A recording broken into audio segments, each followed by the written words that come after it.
Those who would repeat the past must control the teaching of history. Bene Gesserit Coda.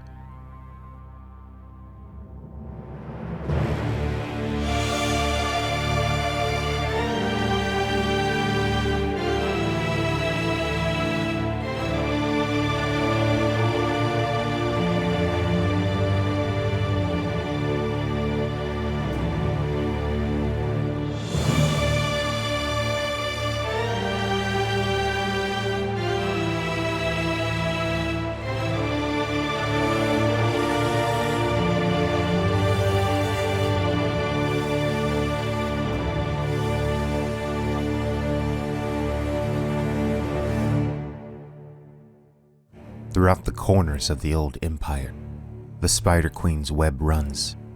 Great Honored Matre Dama seems hell-bent on the destruction of the Bene Gesserit sisterhood. Many of the sisterhood's planets have been discovered, the remnants of the sisterhood on those worlds scratched out, burned away, the surfaces scorched by the Honored Matre Obliterator weapons. Millions of those under the protection of the Bene Gesserit sisterhood had already fallen to the wrath of the Honored Matres. But the Spider Queen was still searching. She knew that it mattered not how many arms of the sisterhood she cut off if she could not find their center, the dwelling place of Mother Superior Dwari Odrade, a secret world which the Bene Gesserit called Chapterhouse.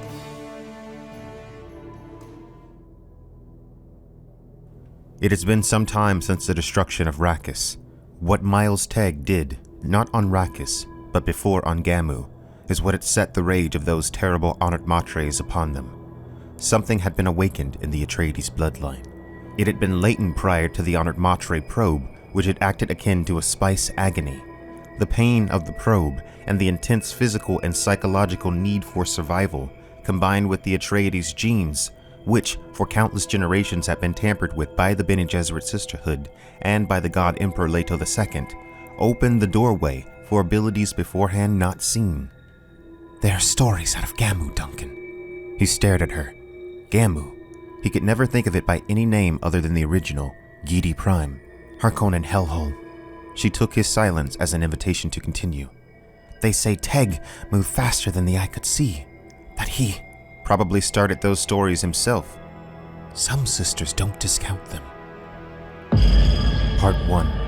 Odraid and the Axe Wielder. In the opening of Chapterhouse, the very first Gola of the Bene Gesserit axolotl tanks is born, Miles Teg. Odraid hopes to once again put Teg's brilliant military mind to use, and perhaps discover what strange powers had been awakened in her father, whose Gola, in a strange twist of destiny, would now call her mother, as she raised him there, on the world of Chapterhouse. The planet Chapterhouse was itself changing. A single worm had been brought to this world from Rakis, the only worm in known existence. It had been forced back into its sand trout form and released on Chapterhouse. The planet was slowly being terraformed to accommodate the coming of more great worms, and the desert continued to grow. Chapterhouse would eventually be a mirror of what Dune had once been. By this time, he had already begun learning about the giant sandworm the sisterhood had spirited from Rakis. Death of that worm had produced creatures called sand trout. Sand trout were why the desert grew. If they could manage to produce sandworms, this would be the sisterhood's only steady supply of spice, unless they could find a way to get the secret of spice production within axolotl tanks from Cytel. The deadly seriousness of the sisterhood's predicament was not lost on Odraid. The Honored Matres drastically outnumbered the Bene Gesserit. They had been expanded exponentially by their venturing out into the scattering, and they were ruthless. Odraid knew it was only a matter of time before they located the hidden location of the planet Chapterhouse. She also knew that if the Honored Matres did eventually discover the location of the planet and attempt to invade, they would collect nothing of use from Chapterhouse. Odraid's plan, if such events occurred, was to release as many Bene Gesserit cells as possible into the scattering, carrying with them millennia of Bene Gesserit teachings and traditions, along with the store of sand trout. Eventually, the different cells of the sisterhood, now themselves scattered, could perhaps produce countless Dunes out there in the infinite universe. The temporary homeworld Chapterhouse, the Bene Gesserit would annihilate themselves. The Honored Matres would find no more than charred ruins on Chapterhouse. The sisterhood could never risk its deepest teachings falling into their hands. Odraid was of course descended from Paul Atreides, whose bloodline had been tampered with by the sisterhood for generations, finally before it culminated in him, the Kwisatz Haderach. His son, Leto II, would eventually become the worm god emperor of the Imperium, subjecting the universe to 3,500 years of authoritarian rule. When his tyranny was broken, the sisterhood continued to make use of the Atreides genes, though they were wary of any form of prescience. There had been attempts made to erase prescience from Atreides genes entirely. However, the success in this had been limited. Odraid's Atreides blood gave her the gift of limited prescience, and she only used it with great caution. She knew that what she did in the coming months would determine either the survival or the destruction of the Bene Gesserit. In the last novel in the series, Heretics of Dune, Odraid received a message from the God Emperor, a message left behind in the past only to be revealed to her at that specific moment. Odraid believes that she understands the message that the God Emperor left for her at Siege Tabor on Arrakis. All things die, but the Bene Gesserit could not die before the completion of its purpose. The same ominous vision had repeatedly come to her in her dreams. She walked across a chasm on a tightrope, and someone, she dared not turn to see who, was coming from behind with an axe to cut the rope. She could feel the rough twist of fiber beneath bare feet. She felt a cold wind blowing, a smell of burning on that wind, and she knew the one with the axe approached. Each perilous step required all of her energy. Step, step. The rope swayed and stretched, her arms out, straight on each side, struggling for balance. If I fall, the sisterhood falls. The Bene Gesserit would end in the chasm beneath the rope. As with any living thing, the sisterhood must end sometime. A Reverend Mother dare not deny it. But not here. Not falling, the rope severed.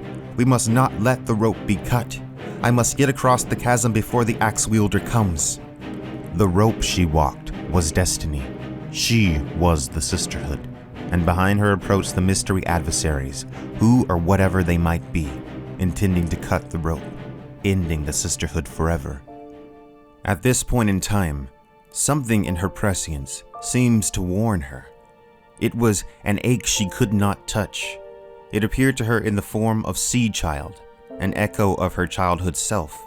When Odraid was young, before the Reverend Mothers of the Bene Gesserit had such sway over her life, she had gone on sea excursions with the man and woman she had called Mama and Papa. Those were some of her happiest times, when she felt the most connected to her essential self. Adrift amongst the gentle waves, she found a place of stillness. Lift and fall of ways. The sense of unbounded horizons with strange new places just beyond the curved limits of a watery world. That thrilling edge of danger implicit in the very substance that supported her. By allowing her mind to drift back into that place, Odraid can connect with her basic self. It gave her the ability to maintain her selfhood when confronted with unexpected waves. At this crucial time in Bene Gesserit history, her mind in the form of Sea Child drifted to Lampades. Lampades was one of the most valued planets in the Sisterhood's network of worlds. It was probably second only to Chapterhouse. The largest chunk of the Bene Gesserit military force, led by Berzmali, the protege of Miles Teg, protected the world.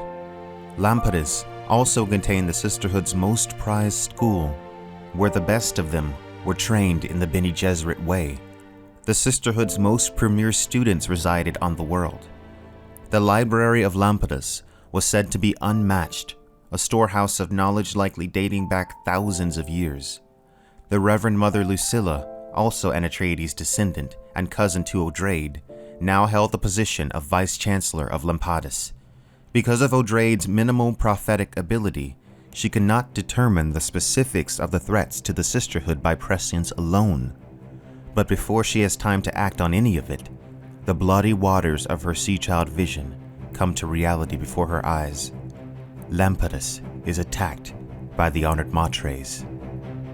Odraid felt her chest tighten as she saw the look in Belle's eyes. The Redulian records went slap as Belanda threw them on the table. "Lampadis," Belanda said. There was agony in her voice. Odraid had no need to open the roll. Sea Child's bloody waters had come to reality. "Survivors?" Her voice sounded strained. "None." Belanda slumped into the chair dog she kept on the side of Odraid's table. Tamerlane entered then and sat behind Belanda. Both looked stricken. "No survivors." Lampadis had been fully destroyed in the attack by the Honored Matres. The rabbi, a spy of the Bene Gesserit from a mysterious secret society residing on the world Gamu, had informed them of what happened. The axe wielder, Odraid knew, was now closer than ever before. Part 2. Lucilla and the Secret Sect. Odraid, before sending her cousin Lucilla to Lampadis, had commanded that if ever so a time came where Lampadis was in danger, she was to collect as many of the sisters as she could, store them within her other memory by their process of sharing, and escape with the precious lives and knowledge of Lampadis stored within her mind. Odraid informed Lucilla of the mysterious people who could help once she escaped the world. "That secret society on Gamu, they're Jews, aren't they? You may have need of special information because of where we are about to post you." Extremely casual. Lucilla sank into Belanda's chair dog without invitation. Odraid picked up a stylus, scribbled on a sheet of disposable, and passed it to Lucilla in a way that hid it from the Kamais. Lucilla took the hint and bent over the message, holding it close beneath the shield of her head. "Your surmise is correct. You must die before revealing it. That is the price of their cooperation, a mark of great trust." Lucilla shredded the message. Odraid used eye and palm identification to unseal a panel on the wall behind her. She removed a small Redulian crystal and handed it to Lucilla. It was warm, but Lucilla felt a chill. What could be so secret? Odraid swung the security hood from beneath her work table and pivoted it into position. Lucilla dropped the crystal into its receptacle with a trembling hand and pulled the hood over her head. Immediately words formed in her mind, an oral sense of extremely old accents clipped for recognition. "The people to whom your attention has been called are the Jews. They made a defensive decision eons ago. The solution to recurrent pogroms was to vanish from public view. Space travel made this not only possible, but attractive. They hid on countless planets, their own scattering, and they probably have planets where only their people live. This does not mean they have abandoned old age practices, in which they excelled out of survival necessity. The old religion is sure to persist, even though somewhat altered. It is probable that a rabbi from ancient times would not find himself out of place behind the Sabbath menorah of a Jewish household in your age. But their secrecy is such that you could work a lifetime beside a Jew and never suspect. They call it complete cover, although they know it's dangerous." Lucilla had succeeded in following Odraid's orders. Before the world of Lampadis had been destroyed, Lucilla fled, with the memories of the lost sisters stored within her mind. She sought refuge on Gamu, once called Yidi Prime. She knew that it was there that the secret sect of Jews hid. Because they kept their old traditions, they would be at least somewhat susceptible to the Bene Gesserit techniques involving manipulation through religion. Lucilla speaks with the rabbi on Gamu. The knowledge that she carries within her mind is valuable and must return safely to the sisterhood. The rabbi knows that he owes a debt to the Bene Gesserit. The sisterhood had helped them in many times of need, but he informs Lucilla that he does not think that there is any way that she can get off Gamu.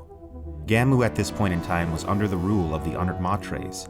Escaping this world and avoiding capture would be near impossible, but he also knows that the most valuable thing is not in fact her life, but the information that she carries, and he has a way at least to preserve that. Initially, Lucilla insists that he does not understand, thinking that he must believe that her information was on crystals and not stored within her mind, but he understands far more than she realizes. He then reveals a secret that the Jews have never revealed to the Bene Gesserit. From behind the only door in the room, in stepped a woman named Rebecca. Her eyes were blue within blue, a wild Reverend Mother. Lucilla knew that through her, the wisdom of Lampadis could be saved. As the Fremen of ancient Arrakis had done, so had this sect, Some cultures, like the Fremen of old Arrakis, had the ability to sometimes spontaneously produce women with some of the abilities of the Bene Gesserit, but without official training. Lucilla agrees to share memories with Rebecca, in the Bene Gesserit way. They leaned toward each other until their foreheads made contact. Their hands went out and gripped the offered shoulders. As their minds locked, Lucilla forced a projective thought. "This must get to my sisters. I promise, dear lady." Lucilla knew that her chances of living much longer beyond this point were slim, but she was willing to die if she could aid in the survival of the sisterhood. Part 3. The Golas and the No Ship. Since the destruction of the planet Arrakis, the Honored Matres have all but eviscerated the Tleilaxu race. Scytale, a captive of the Bene Gesserit, is the only known Tleilaxu master to remain in existence. He, as all Tleilaxu masters had been, was merely a single Gola in a line of Golas stretching back eons. In exchange for the protection of the Bene Gesserit sisterhood, Scytale gave them the knowledge of how to produce Golas from axolotl tanks. And though the process, which involved the use of living female flesh, disgusted them, it was a necessity of the trying times. A Gola is of course an exact copy of a person, made from the cells collected from their body after death. A Gola could eventually regain the memories of the original person up until their time of death. The Bene Gesserit had made use of Golas in the past, but for the first time ever, now had the secret to Gola production themselves, without fear of Tleilaxu tampering. The pragmatic ability to accept things which disgust them in order to achieve an ultimate goal is one of the key reasons that the sisterhood has survived up until this point. On Chapterhouse, years go by, and the days blur together as the ecological transformation of the world continues. The artificially controlled weather of the planet had to be controlled carefully in order to not upset the balance dramatically. Miles Teg continued to grow, and already began to show signs that he still possessed the mind which had made the previous Miles Teg possibly the greatest Bashar in Bene Gesserit history. Odraid intended to have his memories reawakened eventually. That way they could continue to use his abilities. By the looks of things, they may have to awaken the Gola sooner than planned. Technically, Teg was not a Gola, but a clone. A Gola was made from the cells of a person specifically after they had already died. Odraid herself had collected the cells from her father while he still lived by using fingernail scraping. The now young boy version of Teg was precious to her. "You are a special child," Odraid said. "We made you from cells taken from a very old man." Odraid owed the existence of the young Teg to the Tleilaxu master Scytale, who resided within the grounded No Ship, which had brought the last great worm to Chapterhouse. Scytale had given the sisterhood the information which allowed them to create their own axolotl tanks. He was essentially a prisoner on the ship, and still despised the Pawinda witches. It was his belief that the dark side of the magical universe belonged to the Bene Gesserit. Within his body, he held a secret device, which contained information to make several Golas. Both Paul and Chani were there, and a new kind of face dancer, said to be better than any before. Face dancers which could truly become another, and not be detected even by a Bene Gesserit. Duncan Idaho is also a prisoner on the No Ship, along with Merbella, the former Honored Matre. Merbella had grown much more loyal to the sisterhood, and was on her way to becoming a Reverend Mother. The inhabitants of the No Ship were under constant surveillance. If escape was ever attempted, the No Ship had been rigged with mines by the Reverend Mother Belanda. The sisterhood could prevent any living thing from leaving the No Ship, no matter how fast.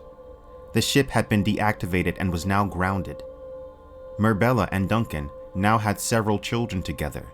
They had bound each other by way of mutual sexual dependency. Duncan had also trained other Bene Gesserit males in the same techniques to reverse Honored Matre's sexual enslavement. The sisterhood had originally intended to use Duncan to control Shiana by bonding, but now intended to study his children with Merbella. The sisterhood had long known that the Tleilaxu had done something to this particular Duncan Idaho Gola. Many in the sisterhood feared that he may be another Kwisatz Haderach. Duncan himself was beginning to understand something of what he was, though he did not know how they had done it. Perhaps the Tleilaxu had hidden it within a secret gene. This Duncan had more than the memories of the original Dune Duncan. He possessed the memories of countless Duncan Idahos. He knew that the God Emperor Leto II had killed him more times than he could count. His other lives had often spoke out to him, coming up from the void to warn or suggest. Within the No Ship, in the chamber where they had first brought the worm from Arrakis, it still smelled of spice. Many times when he entered this place, it would trigger a vision. He would see what appeared to him as a kind of net. Shimmering, beyond the net would be a man and woman, who would always notice him. They would speak of danger, and that would always snap him from the vision. Eventually Duncan realized that they looked like face dancers, who had been the servants of the Tleilaxu for many eons. But Duncan could also tell just by looking, that the pair he saw here belonged to no one but themselves. No one truly understood the Holtzman effect. They used his formula because it worked. It folded space from point A to point B. Not even guild navigators claimed to know the reason why. Duncan Idaho was a mentat, a gift from one of his other lives, and the accumulation of enough data ultimately led him to an involuntary mentat projection. Someone out there has found another way to use Holtzman's theories. It was a full mentat projection. His mentat powers lead him to believe that these honored matres did not simply come back into the old empire by choice. They fled something. They fled the ones he saw in his vision, the ones who saw him back. Who were those people he saw, strong enough to drive out honored matres? He knew it for a projection datum. He then realized part of Odraid's plan, to send cells of the Bene Gesserit out into the scattering. He saw nothing but failure in the plan. Of all the sisters that had gone into the scattering, not one had returned. Only the Matres. How could they expect otherwise? Something changes fundamentally out there in space. Existing outside of the bounds of the old empire forces change, forces adaptation. The divided cells of the Bene Gesserit Odrade sent out would cease to be truly Bene Gesserit the moment they go off into the new scattering, just as they did before. Duncan intends to escape the No Ship, but not in the way the sisterhood expects. But first, he will allow Odrade to use him. Part 4. Shiana, the Heretic. Shiana, who had been born on Arrakis, was thought to be dead by most of the human universe. As a girl on Arrakis, the planet once known as Dune, Shiana discovered that she had the ability to control the desert worms. She was the Sand Rider, said to have been predicted by Leto II himself. Because of her powers, the priesthood on Arrakis had worshipped and watched over her, believing her to be the daughter of the divided god. It is not clear why the pearls of Leto II's awareness that resided in the sandworms of Arrakis in the era following his death responded in the way they did to Shiana. But whatever the reason, the Bene Gesserit knew that this girl was important. They watched over her carefully for years before finally making her one of them. Now she resided on Chapterhouse, and even in death, she was still worshipped as a goddess by a countless number of humans. Shiana led the Desert Watch program, watching the new deserts of Chapterhouse for signs of spice blows, which would indicate the arrival of new worms. If Shiana retained the ability to control these sandworms, as she had the ones on Arrakis, then the eventual process of spice collection would become less hazardous. But there was also the distinct possibility that the worms would never develop. It had been tried many times before to create another Dune. None of those previous attempts by others in the Imperium had ever succeeded. The worms simply would not take to the new worlds. Perhaps Shiana's presence here could make a difference, but there was no guarantee. Shiana was now a full Reverend Mother of the Bene Gesserit, but she, like many Reverend Mothers who had come before her, was a heretic. She was Bene Gesserit, and yet she defied them.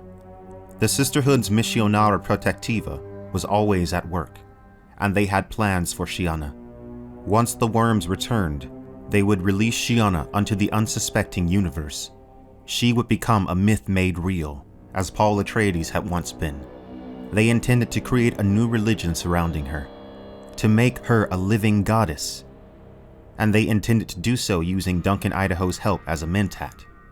The Bene Gesserit had always used religion as a method of control, and they knew that the Honored Matres too paid lip service to the worship of the God Emperor in his variant name of Guldor. This would at least, in some way, also influence them. Shiana, however, desired none of this, and intended to escape them. The sisterhood did not suspect it, but she knew the way to disarm Belanda's mines aboard Duncan's no ship, as well as the way to reactivate the ship itself. The other sisters also did not realize that she and Duncan had begun to form a secret bond, sharing in their descent for the sisterhood. Shiana knew that she would be forced to test that antique thing to its limits, probably breaking it, and that Black Pla's form seeking outlet from the wild place within her was the only element of this that she knew she had to do.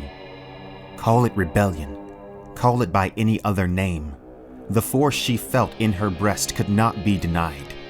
Shiana was determined to be independent of the Bene Gesserit, to be free to shape her own future as she saw fit. Every ounce of her being resisted conformity. Part 5. The Honored Matres. The Honored Matres possessed little of the Bene Gesserit skills of emotional control.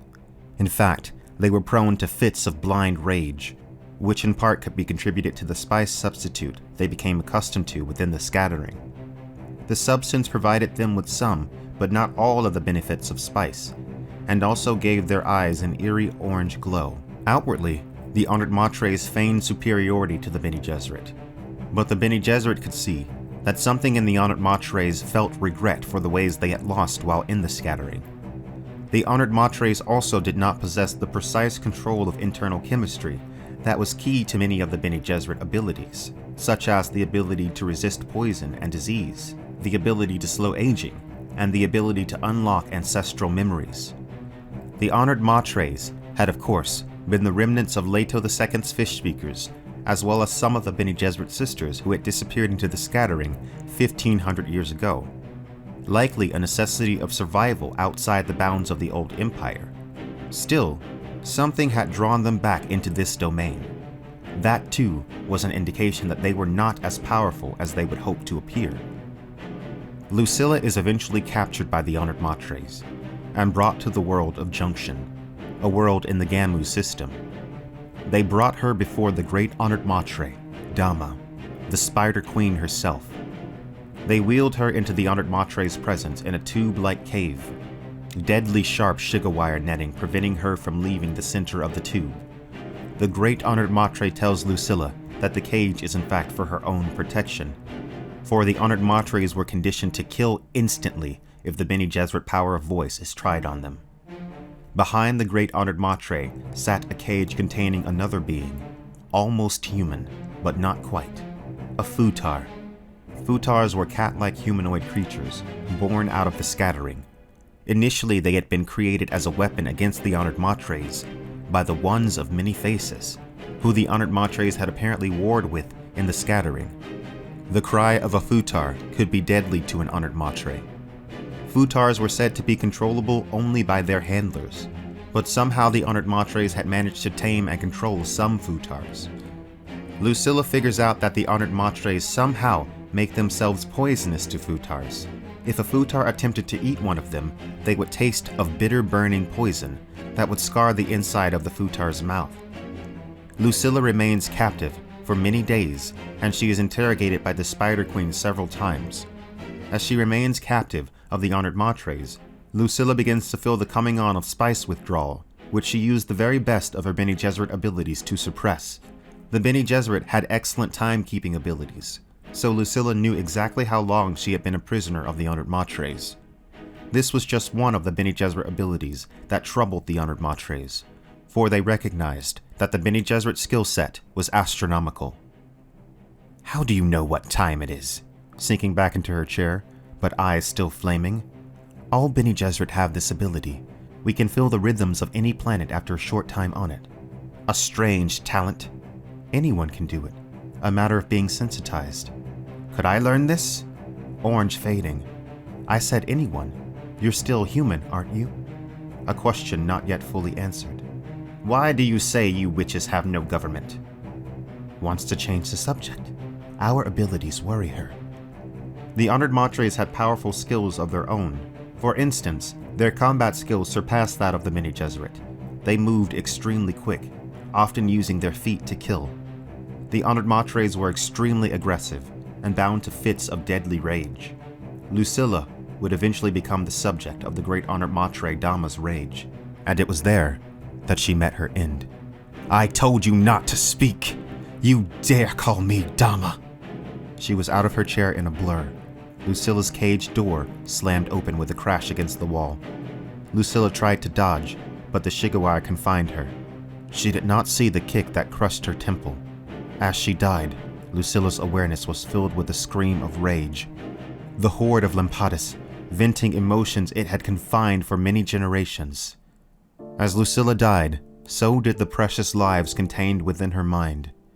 If Rebecca failed in her task to redeliver those inner lives to the Bene Gesserit, then they would be lost forever.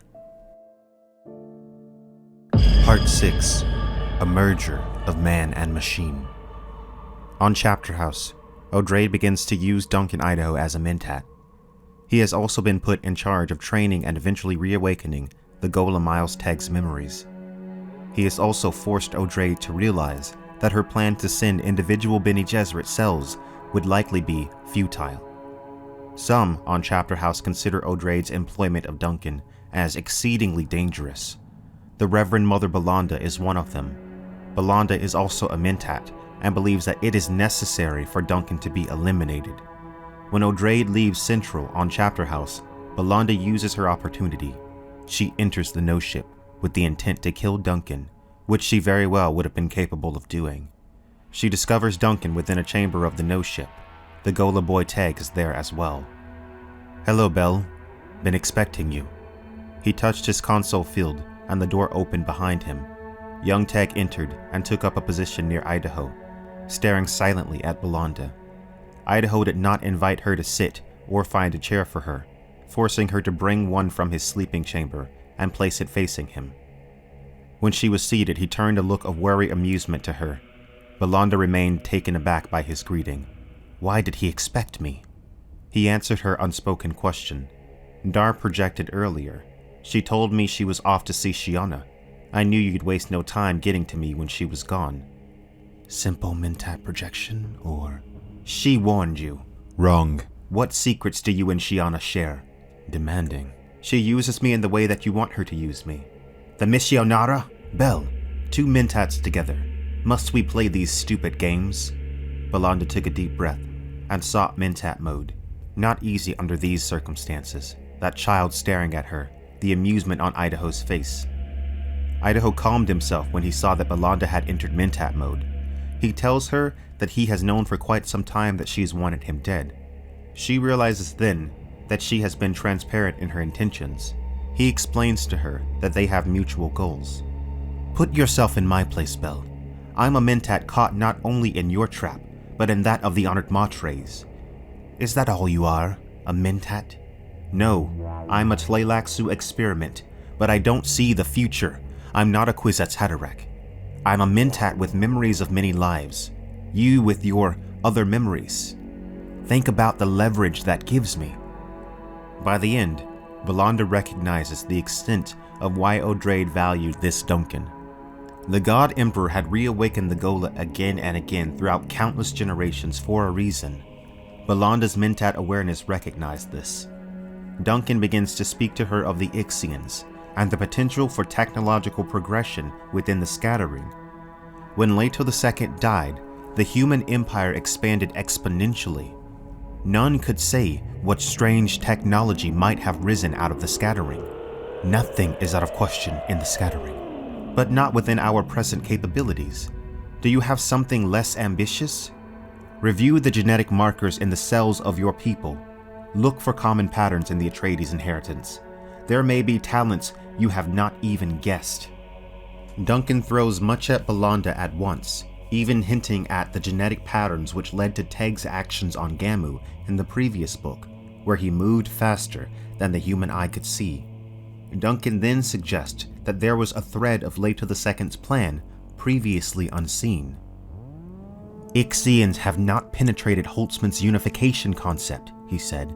They merely use it, a theory that works even when you don't understand it. Why does he direct my attention to the technocracy of Ix? Ixians had their fingers in too many pies for the Bene Gesserit to trust them. Aren't you curious why the tyrant never suppressed Ix? He asked. And when she continued to stare at him, he only bridled them. He was fascinated by the idea of human and machine inextricably bound to each other, each testing the limits of the other. Cyborgs, among other things. Didn't Idaho know the residue of revulsion left by the Butlerian Jihad, even among the Bene Gesserit? Alarming, the convergence of what each human and machine could do. Considering machine limitations, that was a succinct description of Ixian short-sightedness. Was Idaho saying the tyrant subscribed to the idea of machine intelligence? Foolishness! She turned away from him. Duncan suggests that Leto II believed that the future of mankind was tied to machines. This makes sense considering the God Emperor himself had used many Ixian devices which pushed the bounds of the Butlerian Jihad's limits. The Bene Gesserit initially is averse to this idea. They believe that the Butlerian Jihad left too great a mark on humanity for this to be true. Belanda leaves the no-ship without attempting to harm Duncan. Odraid intends to allow Merbella to undergo the spice agony in an attempt to become a Reverend Mother after Merbella's latest child with Duncan is born. Duncan feared that once Merbella undertook the agony, that her allegiance to the Bene Gesserit would be complete. She would no longer be his, but a creature of the sisterhood. Odraid also intended to have Teg's Gola memories awakened very soon through sexual imprintation, which she planned to have Shiana perform. The imprintation would also make him controllable by the Bene Gesserit sisterhood. Odraid meets with Scytale and employs her Bene Gesserit skills in another attempt to gain all of the secrets of the axolotl tanks. He continues to resist and does not fully trust her, no matter what she does. He continues to demand that he must have his own face dancer servants and axolotl tanks before he would release his secrets to the Bene Gesserit. During the meeting, Odraid receives a message from Shiana. A spice blow has occurred in the desert of Chapterhouse. There are thousands of young sandworms. Odraid tells Scytale that the Bene Gesserit have been the shepherds of his prophet. The last remnants of Leto II, the divided god worshipped by the Tleilaxu, were cradled by the Bene Gesserit. Scytale realizes that the Bene Gesserit no longer need his secret of how to produce spice melange within axolotl tanks. They now have their own continuous supply. The celebration of this victory is cut short, however, when Odraid receives the news that the Bene Gesserit pilot Clairby was mortally injured in a thopter crash. Odraid knew they could not afford to lose Clairby at this point. Only one option remained, an option which would leave Clairby as something other than human. Duncan had suggested that Leto II believed that humanity's future was inextricably tied to machines, and considering this situation, perhaps he was right. The only thing that would save Clairby would be machine augmentation. The thought of it made the Sisters of the Bene Gesserit shudder, considering the Butlerian Jihad. The drastic times, however, called for drastic measures. Clairby would become the Bene Gesserit's first ever cyborg. First the axolotl tanks, now this. Necessity said they could not afford to lose specialists of Clairby's caliber. They had few enough as it was. Spread thin did not describe it. Gaps were appearing. Cyborg Clairby though, and that was the opening wedge. The Sooks were prepared, a precautionary arrangement should it be required for someone irreplaceable, such as Mother Superior. Cyborg was one of those potpourri words too. Where did mechanical additions to human flesh become dominant? When was the cyborg no longer human? Temptations intensified. Just this one little adjustment, and so easy to adjust until the potpourri human becomes unquestioningly obedient. But Clairby?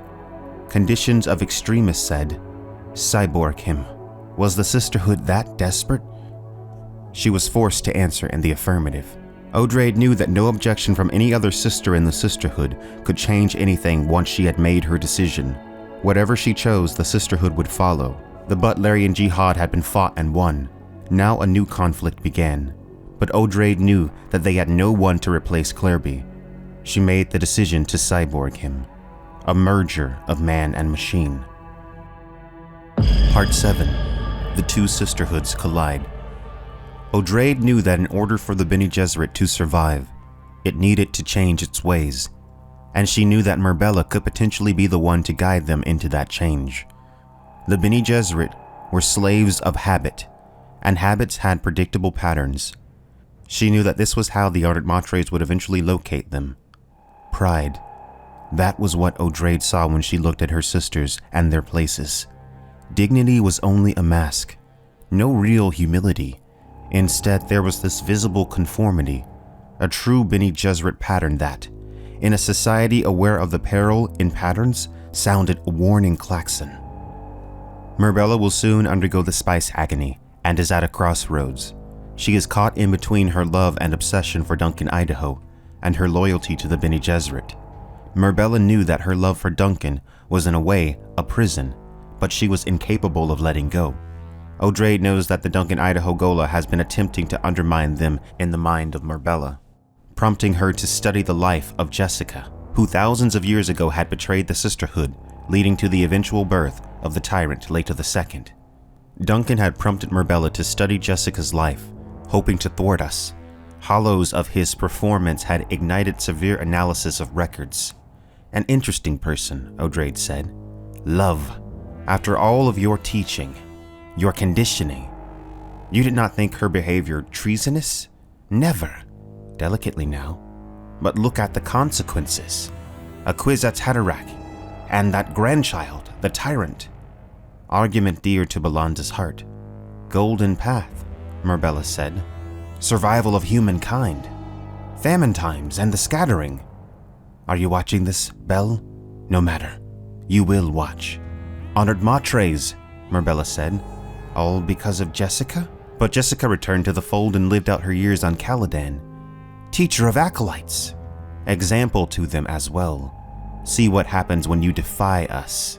Defy us, Merbella. Do it more adroitly than Jessica. Odraid had suspected long ago that the Bene Gesserit were wrong in their denouncement of love. Even so, Odraid knew that for Merbella to truly become a sister of the Bene Gesserit, she would have to let go of Duncan. The Bene Gesserit is all to a Reverend Mother. You will never be able to forget that. As quickly as it had come, the dream sensation passed. Mother Superior's next words were cold and immediate. Prepare for more advanced training. Until you meet the agony, live or die. When the time comes, Shiana attempts to use sexual imprintation to unblock the memories of Miles Tegg's Gola, but it goes slightly wrong.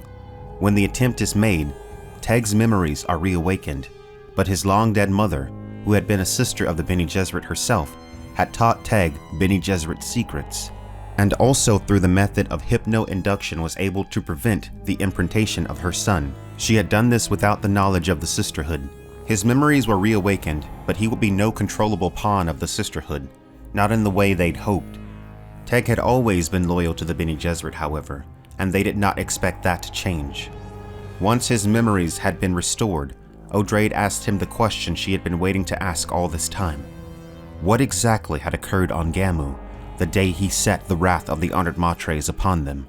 Had he truly become a blurred specter of death, moving faster than the eye could see? I cannot explain what happened to me on Gamu. My physical and mental speed defies explanation. Given the size and energy, in one of your heartbeats I could be clear of this room and well on my way out of the ship. Oh, hand upraised. I'm still your obedient dog. I'll do what you require, but perhaps not in the way you imagine. Odraid saw consternation in the faces of her sisters. What have I loosed upon us? We can prevent any living thing from leaving this ship, she said. You may be fast, but I doubt you are faster than the fire that would engulf you should you try to leave without our permission. I will leave in my own good time, and with your permission. Tegg, now reawakened with the skills of the Bashar, comes up with a tactical plan to defuse the Honored Matres before they locate Chapterhouse. Odraid arranges a meeting with the Honored Matres on the world of Junction, a former spacing guild world in the Gamu star system. In true Bene Gesserit fashion, they have managed to convince the Honored Matres that the place of meeting had been their own idea. They will meet in 100 standard days. The sisterhood believed that the Matres had chosen to wait so long so that they could reinforce their defenses on Junction. The Honored Matres have promised Odraid safe passage in and out of Junction, but they are not to be trusted as they have shown no honor even in diplomatic situations. Dortugla, who had been sent to organize this meeting with the Honored Matres, now looked as though she had been tortured, and they had killed the other sisters in her party. They conducted experiments on me, but that's not important. The arrangements are. For what it's worth, they promise you safe passage in and out of Junction. Don't believe it. You are allowed a small entourage of servants, no more than 5. Assume they will kill everyone who accompanies you, although I may have taught them the error in that. Dortugla tells Odraid of what she had seen of the futars, the humanoid creatures that the Honored Matres seem to keep as pets. The creatures have very simple speech and did not seem to be as intelligent as humans. The Honored Matres had fed the bodies of her sisters to the futars. A futar came to the bars of its cage after their banquet. It looked at the Spider Queen and it screamed. I have never heard such a sound. Chilling. Every Honored Matre in that room froze, and I swear to you they were terrified. Shiana touched Dortugla's arm. A predator immobilizing its prey? Undoubtedly. The futars appeared surprised that it did not freeze me.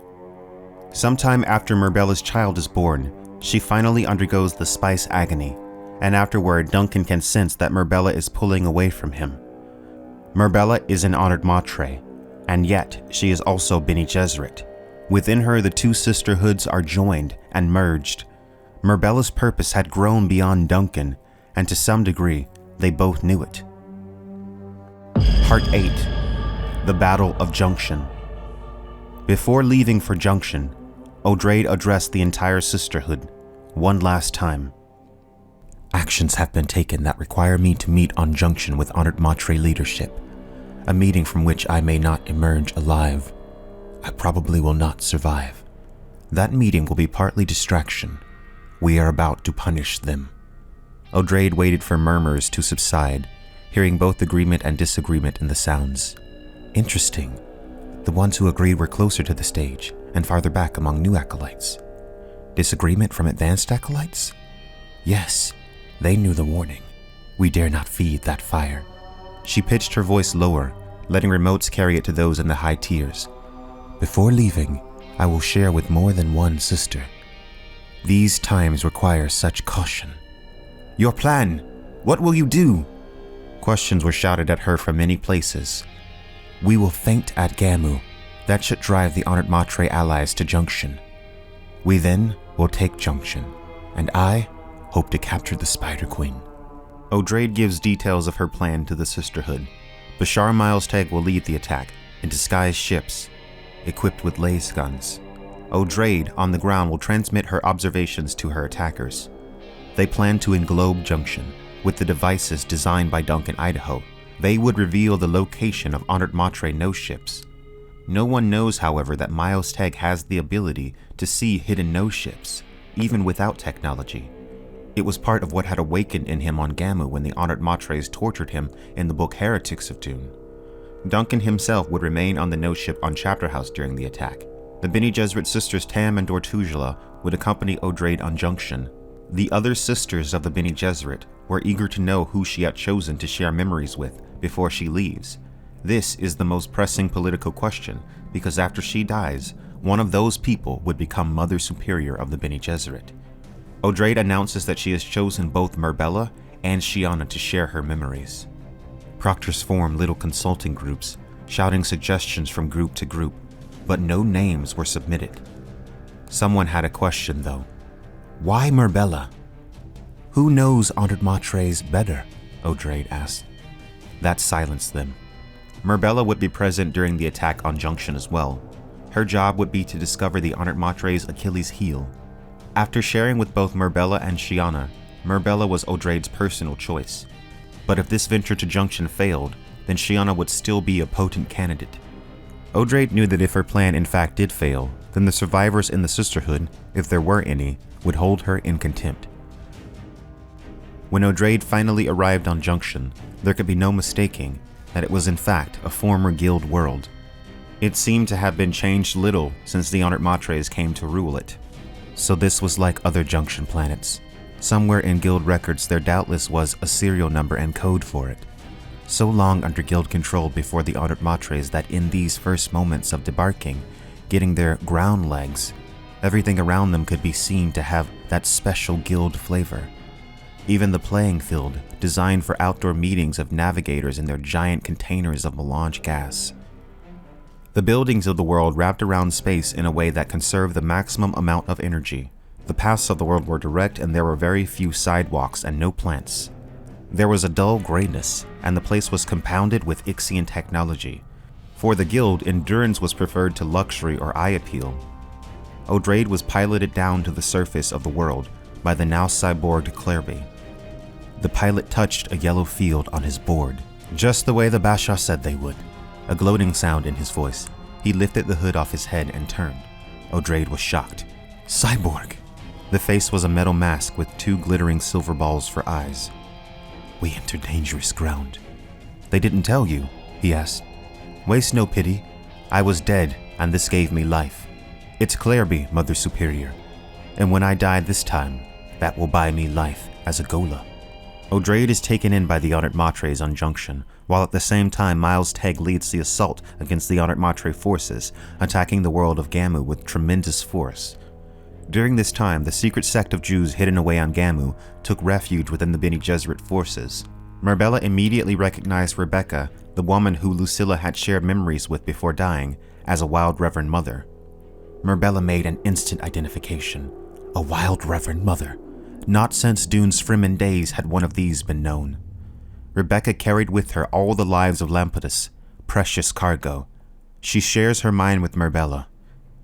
The Battle of Junction would be the last conflict between the Bene Gesserit and the Honored Matres. On the world of Junction, Odraid comes face to face with the great Honored Matre, the Spider Queen herself, though the woman was not quite as Odraid had expected.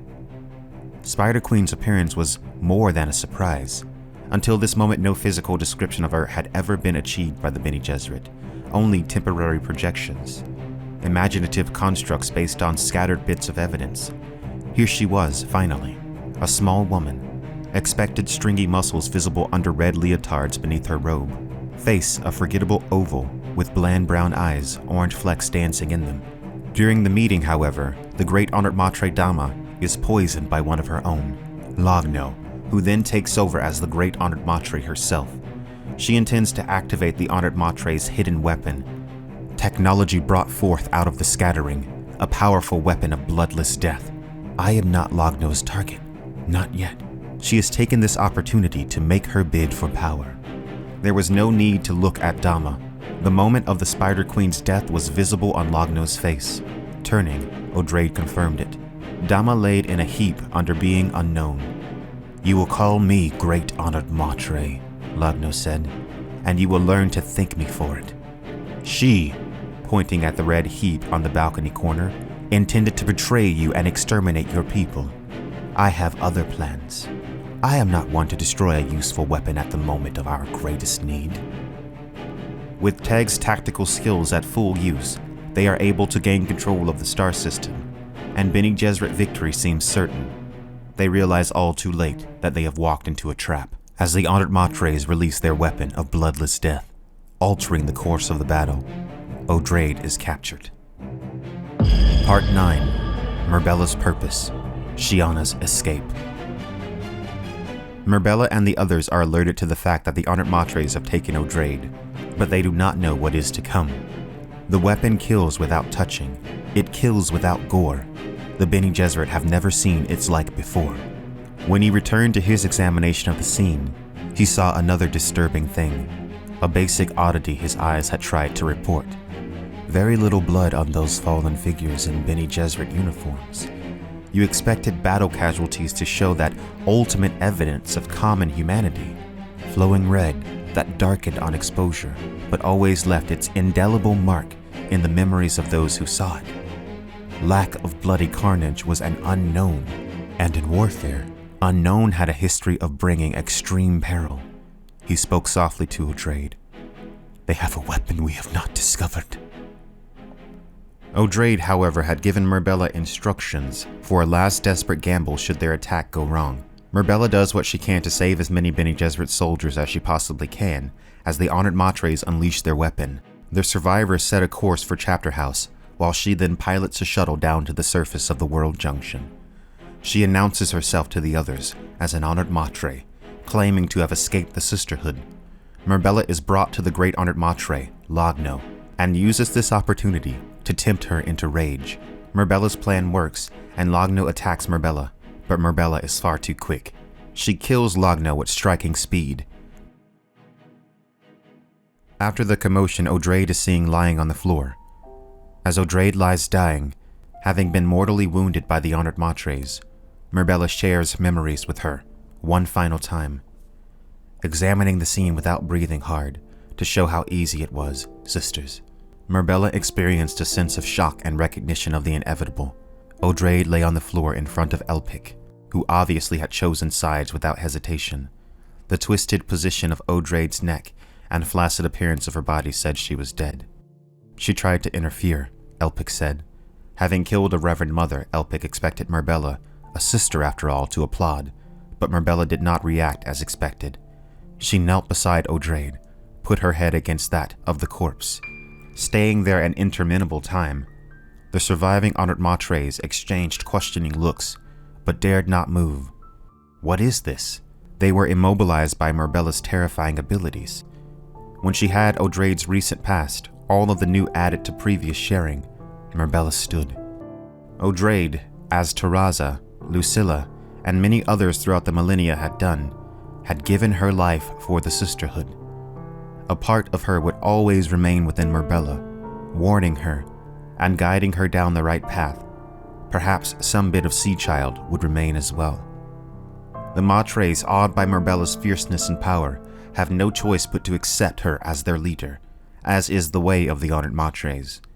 But the Bene Gesserit sisterhood is divided on their acceptance of Merbella as their leader.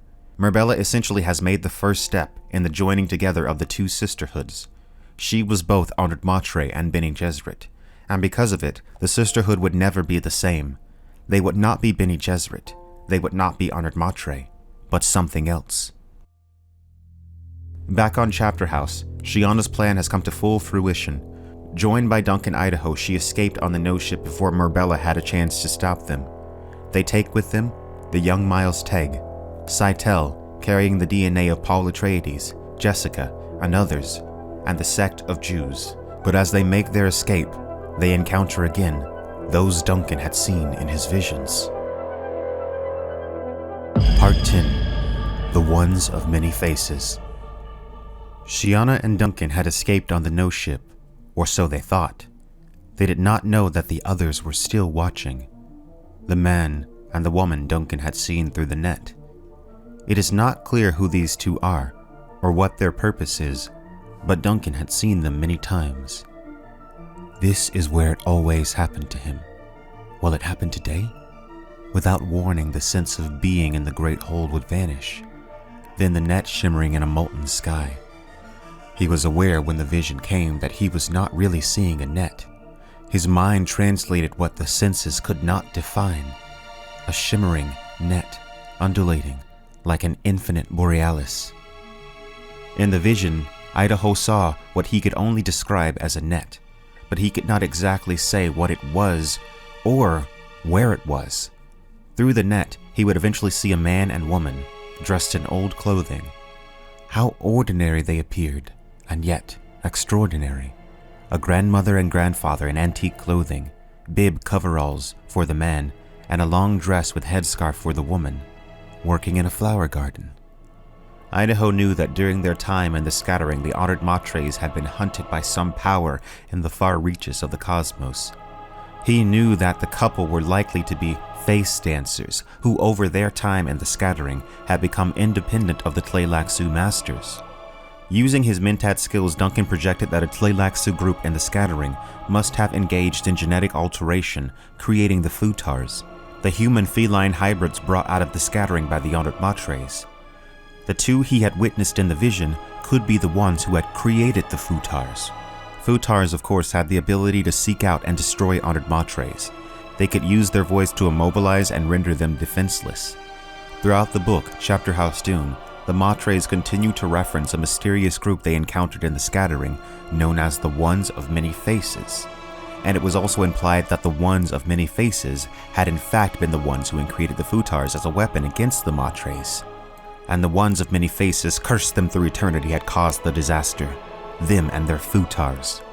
The Ones of Many Faces are almost certainly the remnants of freed Tleilaxu face dancers.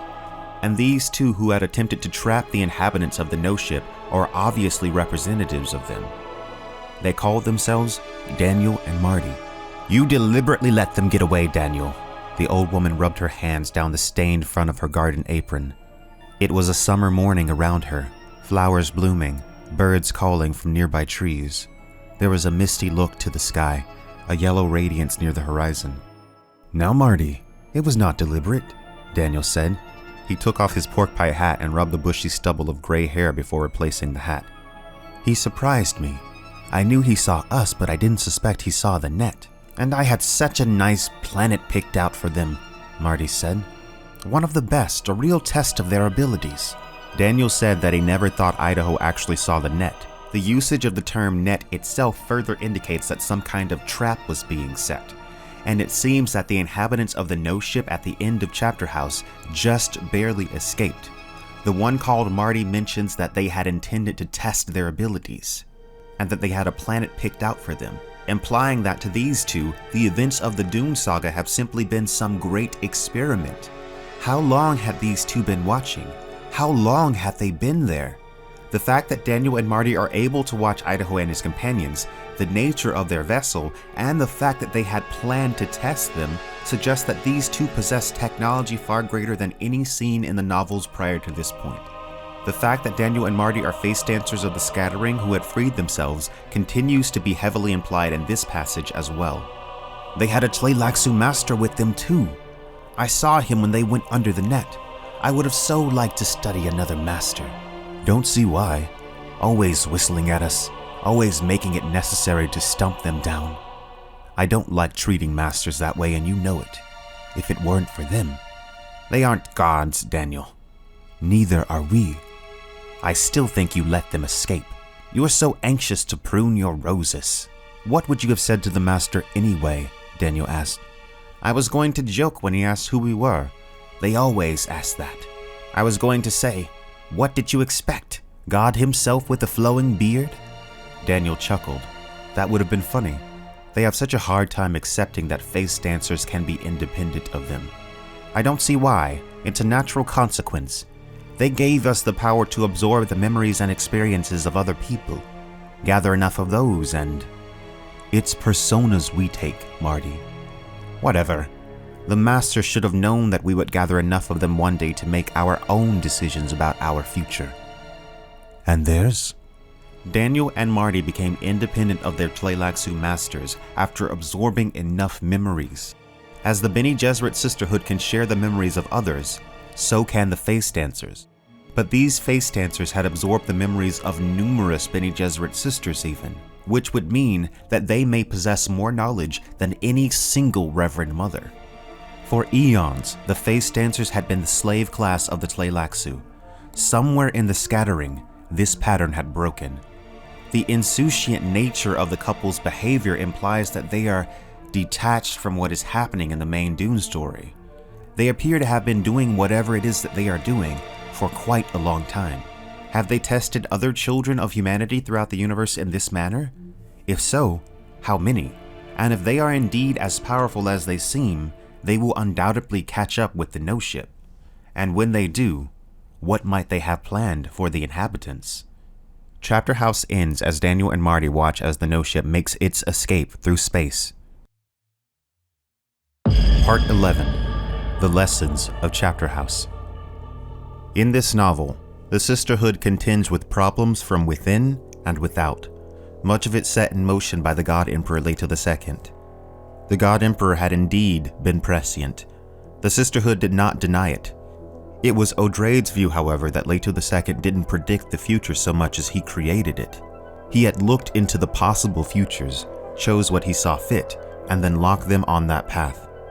The rabbi of the secret Jewish sect seems to possess a similar position to Odraid, saying this: "He had Satan's own powers. I share their fear of that. He was not so much prescient as he was a cement. He fixed the shape of what he saw." Of course, the God Emperor of Dune, in his mind, subjected the universe to thousands of years of tyrannical rule in order to save them from themselves, teaching them a lesson of why it is a bad idea for a society to put itself in a position where it can be ruled by a centralized leader. One of the key arguments in the Dune series, which becomes clear in God Emperor of Dune, and is emphasized in Chapterhouse Dune, is an argument against centralized bureaucracy. It is making an argument that bureaucracies always become aristocracies after they attain commanding power. Chapterhouse Dune uses the Honored Matres as an example. They had once been the Bene Gesserit. 1,500 years earlier, splinter cells of the sisterhood were sent off into the abyss, never to return. The necessity for survival in the scattering must have brought on certain changes within the groups. It was known amongst the Bene Gesserit that if you delegate too heavily only to the same people, you fell into bureaucracy. This is why no one was replaceable within the sisterhood, not even Mother Superior. This must have changed within the scattering, reduced numbers leading to a dependency on fewer individuals, planting the seeds for the formation of bureaucracy. The Honored Matres had arisen from an autocratic bureaucracy. The early Honored Matres had, according to the Honored Matres history given to the Bene Gesserit by Merbella, conducted experiments over their populations, researched to gain sexual dominance over the ones they ruled over when taxation became overwhelming to those they governed. They developed the belief that they had the right to rule. The ultimate flaw in a top-heavy bureaucracy was that the bureaucracy becomes its own inhuman entity. It expands well beyond the capacity of the system to maintain itself. A top-heavy bureaucracy, the electric cannot touch, always expands to the system's limits of energy. Steal it from the aged, from the retired, from anyone, especially from those we once called the middle class, because that is where most of the energy originates. The Bene Gesserit knew the flaw in bureaucracy because other memory had shown them the truth of it, but the Honored Matres long ago had lost the Bene Gesserit power of other memory.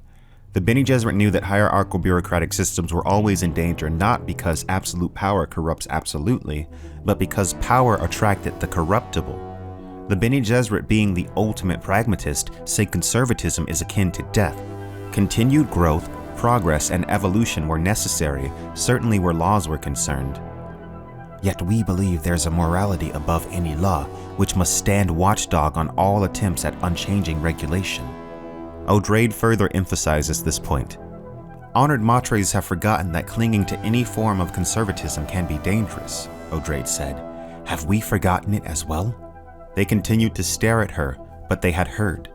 Become too conservative, and you are unprepared for surprises. That was what Muad'Dib had taught them, and his tyrant son had made the lesson forever unforgettable.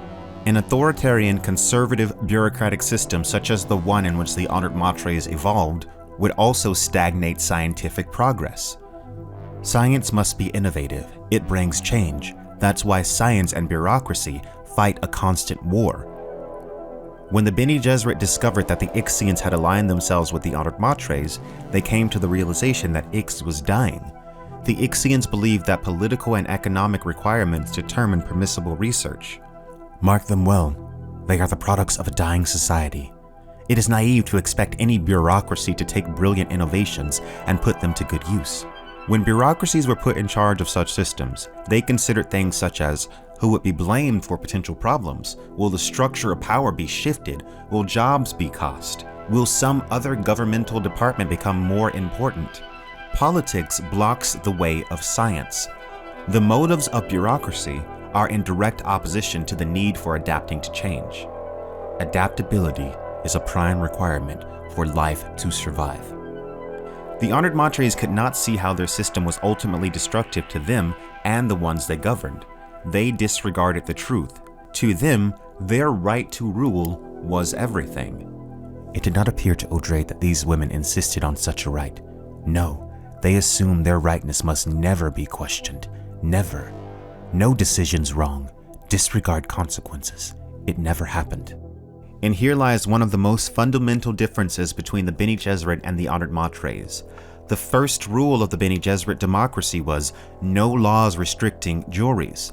The Honored Matres operated under a policy of right to rule. And that is why, even if they had succeeded in destroying the Bene Gesserit, they never could have maintained rule over the old empire and ultimately would have died off themselves. Part 12, and into Dune. Frank Patrick Herbert Jr. was born October 8, 1920, and died on February 11, 1986. Chapterhouse Dune had been intended to be the penultimate novel in what would have been a 7-part Dune saga. He died before he had the chance to complete his magnum opus. Even so, Frank Herbert's impact on the science fiction genre has been enormous. Countless science fiction works have been inspired by and borrowed from the Dune saga. Nearly 5 years ago, I invited you all to explore the Dune saga with me, as I created the most comprehensive breakdown of the Dune saga on the internet. I wanted to share my love for the saga with the world. I wanted people to feel what I felt when I first read Frank Herbert's incredible books. Over the last 5 years, my audience and the Dune fandom has grown tremendously, and I couldn't be more grateful. If you like the music in this video, then you can check out the full album by James Dahl, linked in the description. All of the music in this video was created specifically for this ultimate guide to Chapterhouse Dune. You can go check out the Chapterhouse Dune album and all of the other incredible music that he's made for this channel over on his channel, link in the description. Thanks everyone so much for watching. I hope you've enjoyed going on this Dune journey with me, and if you haven't already, check out all the other Dune videos that I have in my Dune lore playlist on my channel.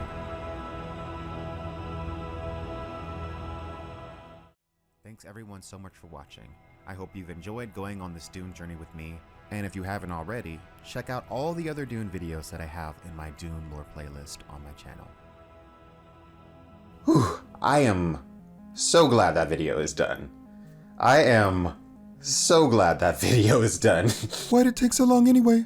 I mean, it's been like 3 years. You know, burnout.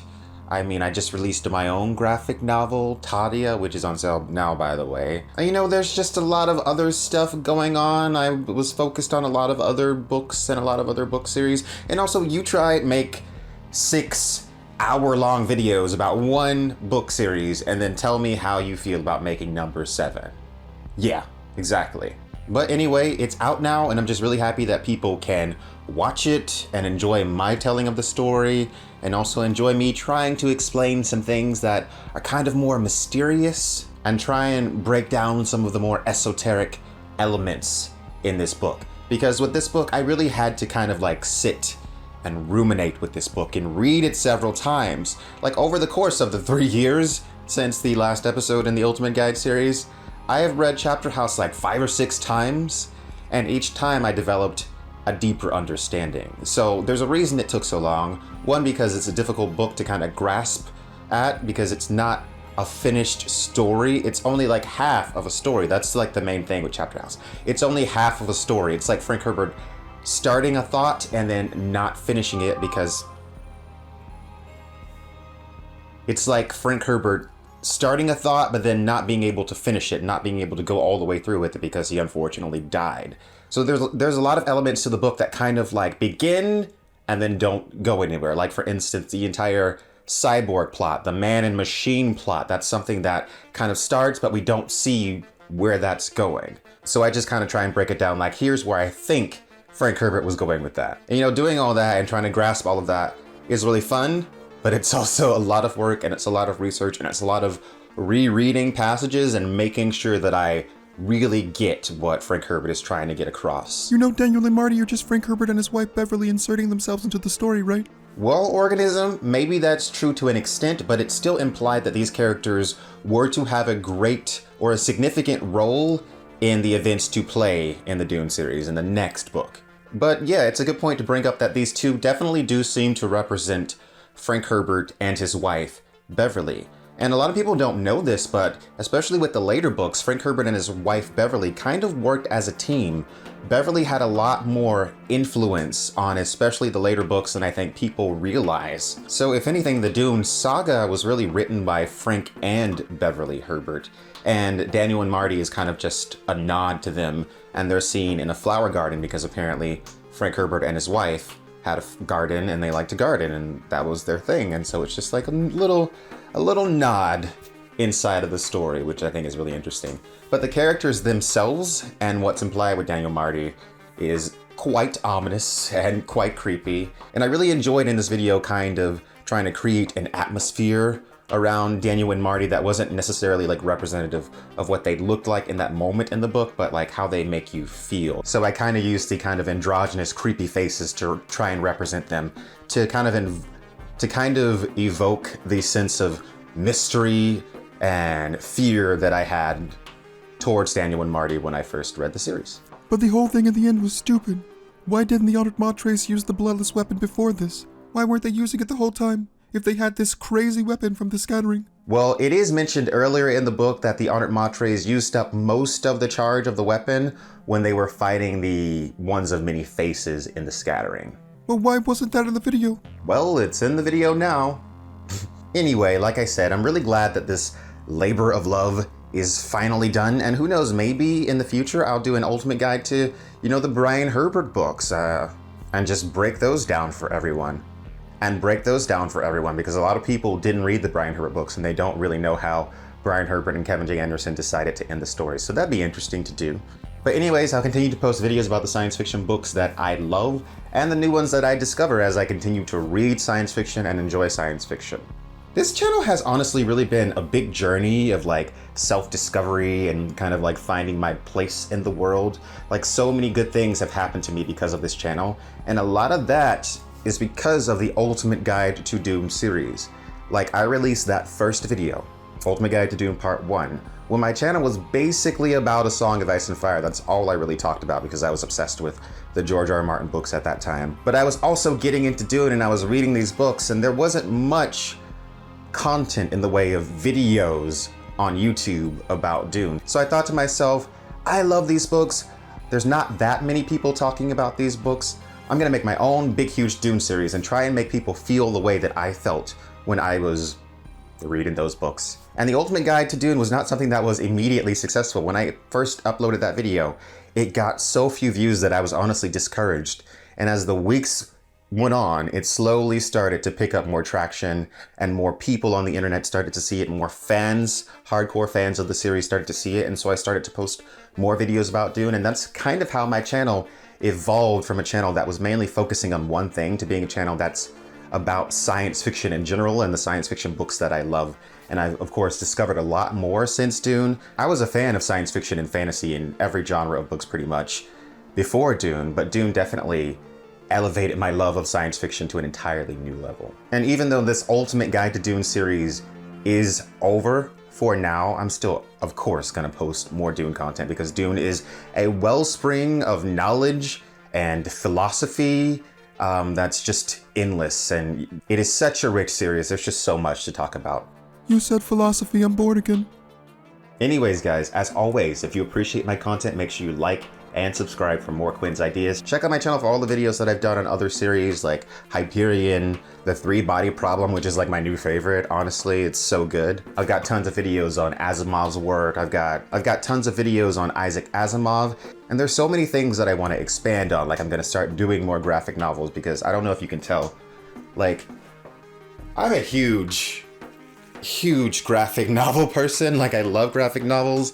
Neil Gaiman, Alan Moore, Alejandro Jodorowsky's graphic novels are incredible. So yeah, there's a lot. Brian K. Vaughan. There's so much to cover, and I look forward to the future of this channel. Peace out, guys.